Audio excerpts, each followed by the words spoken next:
Today we're going to answer the age-old question. The amount of debates I've had on this topic are just too many to count, but I would like to do a little science experiment to find out whether you should be adding ice or water to whiskey. Now, this applies to bourbon, to Scotch, to Irish, to Japanese, any whiskey that you like, this is going to apply to. This is definitely not just for Scotch. Let's do a little experiment.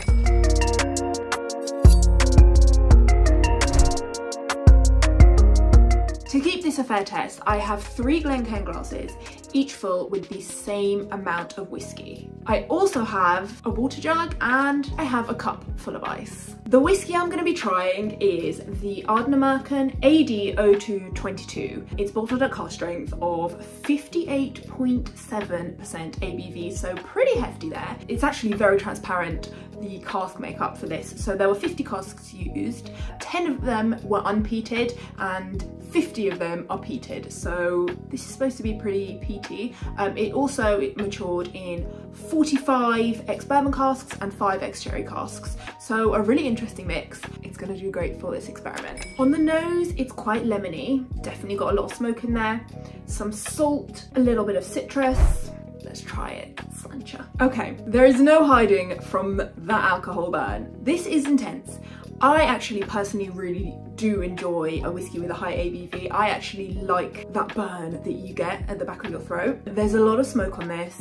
Again, more salt. There is a tinge of like almost a florally note on there, but it is quite masked by those stronger smoky flavours and that alcohol burn. The aftertaste it's pretty long and lingering. A lot of that smoke, again more of that salt, and a little tinge of like a vanilla-y sweetness. It is subtle, it is subtle. I am excited actually, and I am intrigued what a drop of water or some ice will do to affect these flavours, because as of now they are pretty intense. For my second Glencairn, I'm going to add just a drop of water. I'm going to give that a swirl. Already on the nose, I'm definitely getting a lot more of those floral notes. The water definitely does mellow the absolute rush of alcohol you get to your nose when it's completely neat. Definitely more of that lemon.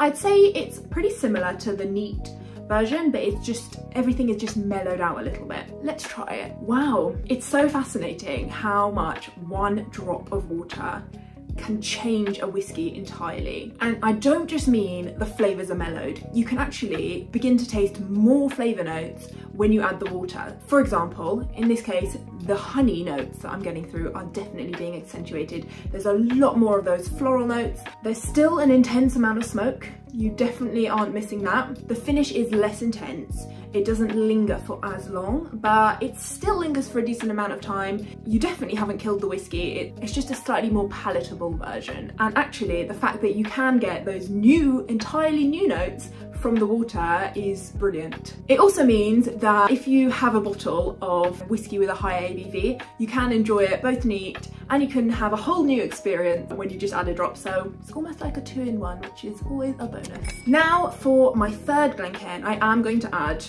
a drop of ice. I'm going to give that a little swirl. I'm definitely still getting those smoky notes. Again, more of that lemon, the citrusy, the zesty. Already though, it's a lot less intense. I think the real test is going to be though in the taste. Let's try. For me, absolutely not. Actually, the ice, the coldness from the ice actually numbs your taste receptors, which means you're not able to taste the flavours in the whiskey as much. It also numbs the chemical reactions that happen within the whiskey, which allow you to taste the whiskey. So you've got a double whammy. So your tongue, your taste buds are being inhibited and the chemical reactions in the whiskey are being inhibited. So this has completely dulled the taste of the whiskey. I've lost all that complexity of the smoke and the salt. The finish isn't there. For me, I have to say this has to be a no. Yeah, I'm really sorry. That's just not for me. That was actually a great experiment because I really got to compare how the whiskey reacts to the different things being added to it. For me, I actually really like the whiskey neat. That's just personal preference. The water's good. I think I would still lean mostly towards it being neat. Although, if you catch me on a different day, that answer might be different. At the end of the day, it's obviously all down to preference. If you like your whiskey with a lot of ice, You do you, enjoy. If you like your whiskey in a cocktail, if you like your whiskey in Coke, whiskey's all about enjoyment. It doesn't matter what I think, it's about how you're perceiving it and how you feel when you drink it. So I really do urge you, however you enjoy it, to enjoy it like that. But that was interesting, I enjoyed that. If you are a whiskey fan, if you like bourbon, if you like Scotch, Irish, Japanese, Taiwanese, anything, make sure you follow Whiskey Raiders because we have lots of great content coming out in all of those whiskey categories. And do let me know in the comments whether you like water or ice or nothing in your whiskey. I am curious to know. Yeah, let's spark some debate in the comments. I always love that. And that's all from me. Thanks for watching, guys. Bye.